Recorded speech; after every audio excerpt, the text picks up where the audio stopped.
Today's Ask Me Anything goes out to Patrick Cannon. Hi, Robert. I have a mate who smacks his dog's nose as a correction. Could you put it on one of your podcasts not to smack dogs' noses, and I can send him the link, as it winds me up so much. He is going to get a new puppy soon, and I don't want him using those methods. I've told him the dog will never bond with him properly doing that. I have a shelter dog, a border collie, that had no training when I got him 7 months ago, and the difference following your methods is astounding. Everyone comments on how good he is, but I train him 2 to 3 hours, wow, every day.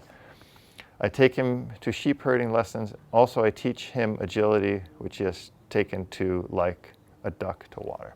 Great. Well, first of all, Patrick, thank you very much for your vote of confidence. I'm glad you trained your dog using my methods, and I think that's fantastic. I'd love to see a video of it. You should post one on social media and tag me in it. Smacking a dog's nose is not a good thing to do if the dog doesn't have, and I'm not proceeding by saying it will be okay to do. It's usually a frustration, somebody acting out of frustration. Now, if a dog is doing something, pick something up, I might give him a little tap on the nose and go, hey, yuck, phooey, don't do that.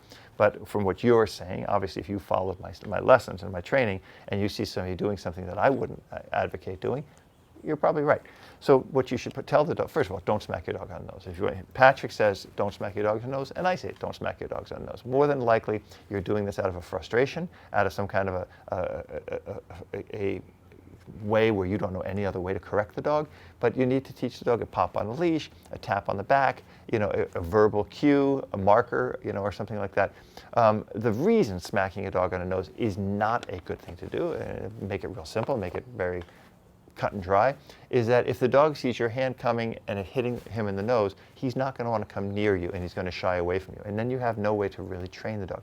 The hand should be seen as something good to the dog, which is why we use e-collars, long lines, chains, leashes and stuff like that, because we don't want the correction stemming directly from us. A lot of times that will break down a dog and make them not want to be near us. They see this coming means this, I'm going to get hit, then they're not going to want to be near that, and then you have a problem with the dog not wanting to be close to you, harder to bond with the dog, harder to get the dog to recall. I see a lot of dogs who don't want to recall and they stop further away because people are always tapping them or doing the wrong thing. So that's my take on that, and I'm glad, Patrick, that your dog is doing agility and doing great. I'm just super, super happy about that. I'm having a pretty strange issue. Well, it's strange to me. That's in here. It's not strange to me yet because I haven't read it yet.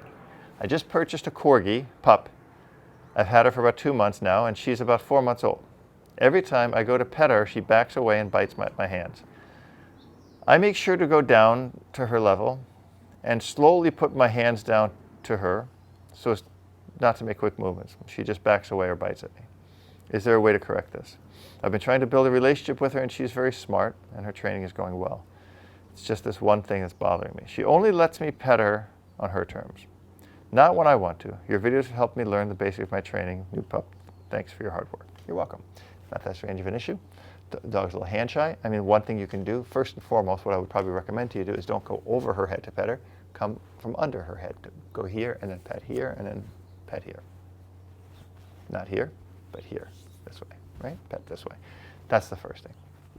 And if you've had her for 2 months, I would wonder, did something strange happen? Did you maybe poke her in the eye when you went to go pet her? Did something happen? I don't know. I'm just reaching out there because that's maybe just as strange as the issue you're having.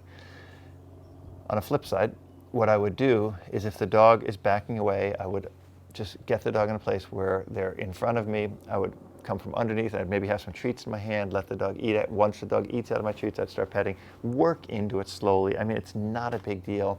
At some point, you can just grab the dog and start petting the dog. We have Dwayne, who, he gets really neurotic if he sees like the Dremel tool for his toes.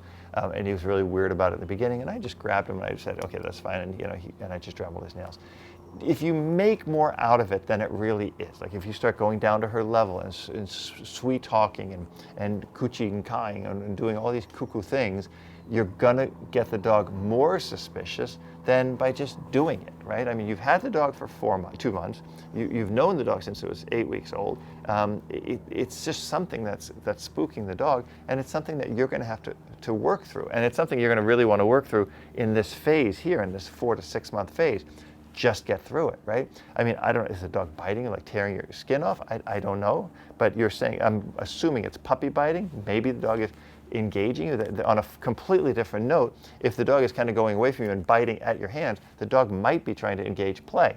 The dog might be acting in a defensive manner, and the dog might be afraid. There's a lot of different things that could be going on, but it doesn't matter what they are. You got to work through them. This is your dog. You can't be afraid of your dog. You've got to just go there and pick up the dog and work with this dog. Start with positive things, make sure, if you're doing all the training and you're saying the videos are helping you learn the basics to it, then put petting in as an exercise in your training. Have the dog sit and accept you petting him. Have the dog lie down and accept you petting him. That's going to be really important. I'm just reading through this again. And, make petting part of training. Lie down, good. Sit, good. Put petting in as part of your obedience training. I think that's the very, very first thing I would do, and that's how I would work on solving this problem.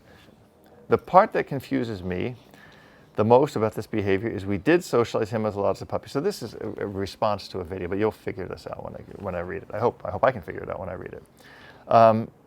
We socialized him a lot as a puppy. We went to restaurants, family houses, stores. He was a service dog prospect, so I was making sure to do all that. He's also got a lot of obedience on him. Definitely not perfect, but he's usually the role model to most other people's dogs because he has so much obedience compared to most. All of a sudden, and here's the question. All of a sudden, he's now also becoming reactive to dogs. Ones he can't meet off in the distance. He meets tons of dogs. His whole life, all types of energy. So I have no idea why all of a sudden he's being reactive. The only thing I could think is for both problems, he isn't fixed and his hormones are kicking in. Might be it. But I didn't expect it to interfere so much with all of the obedience and exposure he has. So I don't really get how old the dog is here because you didn't say that. But if he's intact, other dogs are going to probably be throwing a lot of energy his way in neutered males, and he's not going to tolerate that.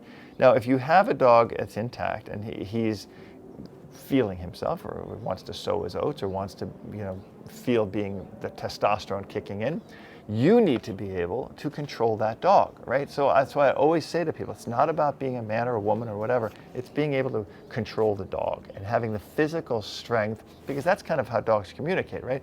Dogs don't say, well, you have more money than me, or you're my boss, or this or that. It goes by that another dog has physical presence and power over them, and then they listen to that, right? It's the might makes right rule. Anybody who wants to counter that it doesn't make sense. The strongest rules the pack. Same with gorillas, same with lions, same with any animal, except for humans. Humans like cash and other things, positions of power. I would really focus on some solid obedience. That if the dog does not get to lunge at other dogs or do anything like that, you need to hunker down on your obedience and make sure that your obedience is very meaningful to the dog. It has to be fair. It can't be punitive. It can't be hitting or yelling or anything like that.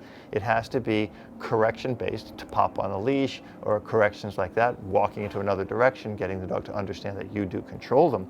But the whole thing of being reactive to dogs could have something to do with him kicking in his testosterone, but that's where you got to, I would say man up. I don't know, that would be a rather sexist, PC incorrect statement, but you got to man up, right?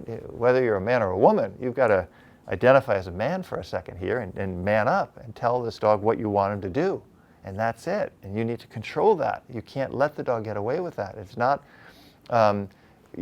anything that I can explain to you in any other way, that you need to be in control of this dog. And this dog will feel safe if you're in control of him and will not feel safe otherwise. And a dog that's acting out of control will get in trouble, will get bit, will be put down, will hurt somebody or some dog. So seriously, I'm being very serious. You need to just be strong and be a leader. And that's not being punitive, hitting, yelling at dogs. It's about correcting the dog on a leash and making sure the dog knows what you're expecting of him. And if you have these basics, which you're saying, then you have something to reflect back on. And that's what I would do.